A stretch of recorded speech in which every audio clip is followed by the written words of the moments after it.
Hello everyone, स्वागत है आपका निशा होम किचन में। आज हम बनाने वाले हैं चावल से अनारसे। तो अनारसे की रेसिपी बहुत ही टेस्टी लगती है और वो है ना, मतलब बहुत बड़ी प्रोसीजर है, लेकिन जो खाने में उसकी टेस्ट लगती है ना, लाजवाब होती है वो। और हमारे इधर महाराष्ट्र में ना उसको बहुत लोग पसंद करते हैं। बहुत ही फेवरेट चीज़ है ये, बहुत ही फेवरेट फूड है। तो आप स्किप किए बिना देखना। डिस्क्रिप्शन में आपने पढ़ा ही होगा कि हम इधर क्या बना रहे हैं। तो ये अनारसे है, अनारसे का ये आटा है। तो अनारस का आटा कैसे बनाते हैं ना, अगर आपको देखना होगा डिटेल वीडियो, तो आप मेरे चैनल पे जाके देख सकते हो। मैंने वीडियो डाल के रखा है दिवाली के टाइम का। तो अभी ना ये अनारस, फिर भी मैं आपको है ना ऐसे मतलब शॉर्टकट में बताती हूँ कि अनारसे के लिए ना हमें चावल को भिगोना पड़ता है। जितना चावल लेना है ना, आप अपनी क्वांटिटी के हिसाब से ले लेना।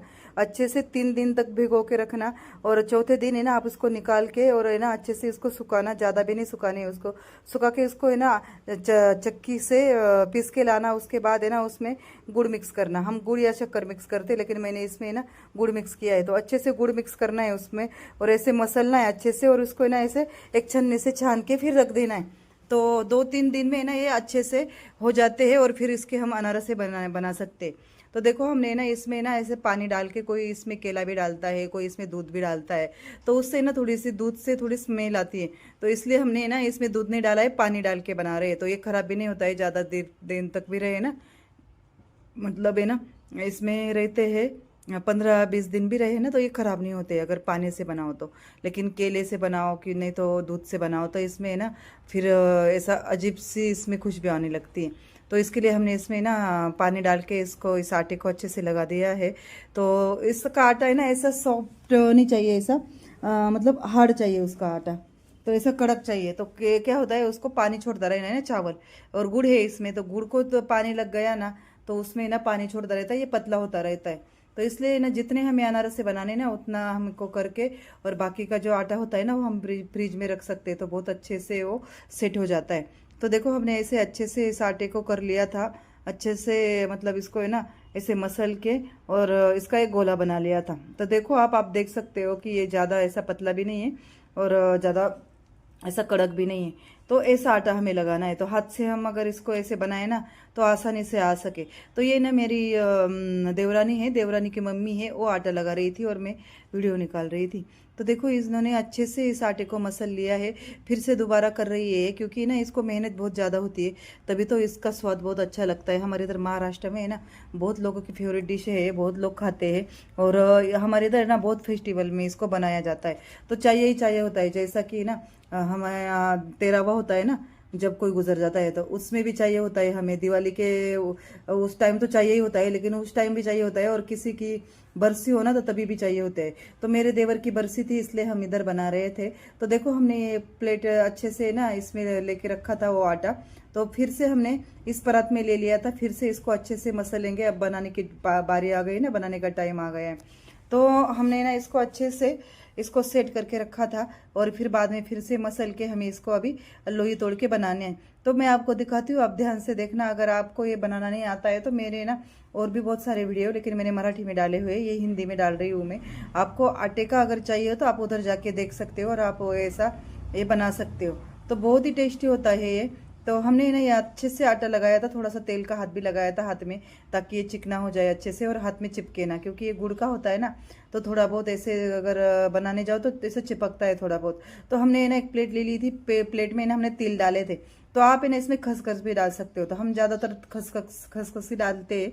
लेकिन हुआ क्या कि ना टाइम पे दुकान बंद था, हम दोपहर को बना रहे थे, तो हमने जो तिल थे ना वही तिल यूज़ कर लिए। तो अच्छे से तिल को हमने इसमें प्लेट में फैला दिया है। और उसमें ना ये देखो हाथ से ऐसी लोई तोड़ के हाथ से हम बना रहे हैं। तो ऐसा गोल शेप देना है उसको, और ऐसे बना के ऐसे ज़्यादा पतले भी नहीं और ज़्यादा मोटे भी नहीं। तो मैं ना आपको पास में से भी दिखाती हूँ। तो देखो ऐसे लोई हम तोड़ रहे थे, और जो मेरी देवरानी की मम्मी थी ना वो भी हमें मदद कर रही थी, मतलब हमें हेल्प कर रही थी वो। तो देखो ऐसे हाथ में लेना है, जैसे हाथ के बीच लेके उसको है ना अच्छे से बनाना है। तो ज़्यादा पतला भी नहीं और ज़्यादा मोटा भी नहीं, ऐसा लेके ना उसको ऐसा सेम बनाना है ऐसा। और ऐसा बना के इस प्लेट में रखना है। तो देखो दूसरी लोही मैंने ले ली, ज़्यादा मोटी भी नहीं है और ज़्यादा छोटी नहीं, छोटी भी नहीं, ऐसी लेनी है हमें। और लेके ना इसको हाथ से मसलना है, और उससे उससे ना अच्छे सा शेप देना है। तो देखो मैंने ऐसे उंगली पे रखा है, 2-3 इसके तरीके हैं, आपको जो ठीक लगे वैसे आप बना सकते हो। तो मैं हमेशा बनाती हूँ ना, मेरा तो बिजनेस ही है, तो इसलिए मुझे बहुत सारी प्रैक्टिस हो गई है कि अनारसे बनाने की। लेकिन जिसको जिसको नहीं होती ना, उसको जल्दी से आता नहीं है, हाथ में चिपकता है, कुछ ना कुछ हो जाता है। तो मेरा ऐसा कुछ नहीं होता है, क्योंकि मैं हमेशा से बनाती हूँ और मेरा बिजनेस ही है इसलिए। तो देखो ऐसी लोई तोड़ के हम ऐसे बना रहे थे, और बना के ना इसमें हाथ में ऐसे मसल के फिर ऐसे सेम लेने हैं। आपको जो लोही तोड़ते हैं ना, हम सेम लेने हैं। तो देखो इन्होंने बनाया था ना, इनका थोड़ा सा टेढ़ा आया था, तो इनको ज़्यादा प्रैक्टिस नहीं है ना ये बनाने की। तो मैंने उनको बोला कि आप ये तेल ले लो, तेल हाथ में लगाओ और फिर अच्छे से हाथ में बना लो। तो देखो जो 4 मैंने बनाए थे वो थोड़े से अलग है, और उन्होंने बनाया था ना वो थोड़ा सा टेढ़ा है। तो ये तो है, इनको तो बहुत अच्छे से पहले से आते हैं, ये तो पुराने लोग हैं। फिर भी कैसा होता है पता है, प्रैक्टिस का होता है। मेरा अभी बिजनेस ही है, तो मेरे को प्रैक्टिस आ गई है।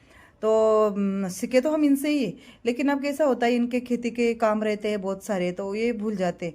तो देखो मैंने ऐसे अच्छे इस प्लेट को मैं गैस के पास लेके आई थी, और है ना तेल भी अच्छे से गर्म कर लिया था। तो तेल को अच्छे से गर्म करना है, क्योंकि ना ठंडे तेल में डालोगे तो ये पिघल जाता है, तो ऐसे मतलब टूट जाता है ये। तो देखो तेल अच्छे से गर्म हो चुका है, और एक मैंने अनारसा डाला है। तो ऐसे सीधे नहीं डालना है, ऐसे उल्टा डालना है, और एक ही टाइम में ना एक ही साइड से हमें सेकने होते। तो देख लो आप, है ना इसको क्या करना है, इसको ठहर के ऊपर आने दो। ठहर के ये ऊपर आ जाएगा, तब आपको दूसरा छोड़ना है। फिर क्या होता है बताया, अगर वैसे डाल दिया ना हमने, तो चिपक जाता है एक दूसरे को। तो ऐसे हमने ऐसे उल्टे ही डालने हैं, ऐसे सीधे नहीं डालने। सीधी सीधी जो बाजू होती है ना, वो हमें नीचे डालनी है, और जो उल्टी बाजू होती है ना, जो तिल लगाए हमने, वो ऊपर होनी चाहिए। तो ऐसे ही हमको इसको फ्राई करने हैं। तो इसमें ना आपको, आपकी कढ़ाई कितनी बड़ी है ना उतनी डाल सकते हैं, लेकिन आप ध्यान से डालना, इसको ना एक दूसरे को चिपकना नहीं चाहिए। जैसे जैसे ऊपर निकाल रहे थे ना, तो तभी मैं दूसरा ऐसा छोड़ रही थी, और फिर अच्छे से फ्राई हो जाते हैं। और इसका कलर भी बहुत अच्छा आता है, बहुत बहुत बहुत ही हमारे इधर है ना, बहुत लोगों को पसंद है ये, बहुत ही टेस्टी लगते हैं। आप एक बार ज़रूर बना के देखना, और आपको अगर ये पता चला है कि ये क्या है, तो आप डिस्क्रिप्शन बॉक्स में बताना मत भूलना। तो देखो कितने अच्छे से, और कितना अच्छा कलर भी आया है इनको। और अच्छे से ना हम इसको फ्राई करने देते हैं, और फ्राई करने के बाद है ना हम इसको एक प्लेट में या किसी और बर्तन में हम निकाल लेंगे। तो इसे ना ऊपर से ना इसको ऐसे कड़ची से इस पे तेल ऐसा छोड़ना पड़ता है। तो ये देखो, अगर होने लगे ना तभी हमको है ना पलटी करनी है, नहीं तो पलटी करने की ज़रूरत नहीं होती है, क्योंकि ऐसे ही हमको है ना उठाने पड़ते। अगर लगता है आपको कि ये पलटी करना है तभी करना आप, नहीं तो है ना जब तक ये पूरे होने जाए ना ऊपर से भी, तब तक आपको इसको पलटी नहीं करना होता है। तो अच्छे से इसको हम है ना कुक करके अच्छे से पका लेते हैं, अच्छे से इसको फ्राई कर लेते हैं, जब तक इन्हें देखो ऐसा डार्क कलर ना आ जाए। तो इसको ज़्यादा काला भी नहीं करना है, बाद में भी ना ये अगर ठंडा हो जाते हैं ना, हम तेल से निकालते हैं तभी ये कुक होते रहते हैं, क्योंकि बहुत गर्म रहते हैं ये। और क्योंकि गुड़ के होते हैं ना, मीठे होते हैं, इसलिए ये इसकी प्रोसीजर है ना तेल से निकालने के बाद भी ना थोड़ी देर तक चलती रहती है। इसलिए ना इसको जल्दी से निकाल लो आप, अगर ऐसा सुनहरा कलर आने तक रखा है आपने तो। और अच्छे से इसको निकाल के देखो, ऐसी छन्नी वाला एक बर्तन ले लो, तो इसमें तेल जो रहता है ना, एक्स्ट्रा तेल, वो नीचे आ जाता है। तो देखो मैंने फिर दूसरा ले लिया था, वो भी कढ़ाई में डाला था। ये भी अच्छे से हमें ना फ्राई करना है। तो मैंने क्या किया था, जो पहले वाला मैंने किया था ना, वो तो पहले था, अभी ये लास्ट का मैं दिखाऊंगी आपको। और देखो कितने अच्छे से हम इसको फ्राई कर रहे हैं। तो जैसे ये ऊपर तैर के आ जाए, फिर बाकी क्या करना है हमें। तो देखो हमारे ये ख़त्म होने को आए थे, तो मैं आपको दिखा रही थी, और ये मैं फ्राई भी कर रही थी। बहुत ध्यान दे के करना पड़ता है, गैस को भी ना ज़्यादा तेज़ नहीं करना पड़ता है, ज़्यादा धीमा भी नहीं करना पड़ता है, ऐसे बीच में रखना पड़ता है। और इसको है ना ध्यान दे के ही फ्राई करना पड़ता है, नहीं तो है ना कभी कभी थोड़ा भी ध्यान हट जाए ना, तो काला हो जाता है, कभी जल जाता है, ऐसा हो जाता है। तो इसलिए इसको है ना अच्छे से ध्यान रख के और अच्छे से इसको करना है। अगर ज़्यादा अच्छे से फ्राई नहीं करते हैं ना हम, फिर भी अंदर कच्चा रह जाता है। तो इसका ज़रूर ध्यान रखना। आप देखो ये हमारे अनारस से सब बन के तैयार हो चुके हैं, देखो कितने सारे बनाए थे हमने। तो ये देखो, इसको हम अनारस से बोलते हैं, और इसको ना अच्छी सी जाली पड़नी चाहिए होती है। तो जाली कितनी अच्छी आई है देख लो आप, ऐसी जालीदार अनारस से होनी चाहिए। तो बहुत ही अच्छी, बहुत ही टेस्टी, एक बार ज़रूर बना के देखना। बाबा ऐसे ही ट्रेडिशनल और पारंपरिक रेसिपी देखने के लिए मेरे चैनल को लाइक करो, शेयर करो, सब्सक्राइब करो, और बेल आइकन को प्रेस करो। जो भी मैं वीडियो मेरे चैनल पे डालूंगी ना, उसका नोटिफिकेशन सबसे पहले आपको मिल जाएगा। मिलते हैं हम ऐसे ही ट्रेडिशनल और बहुत ही टेस्टी रेसिपी में, तब तक बाय बाय, सी यू।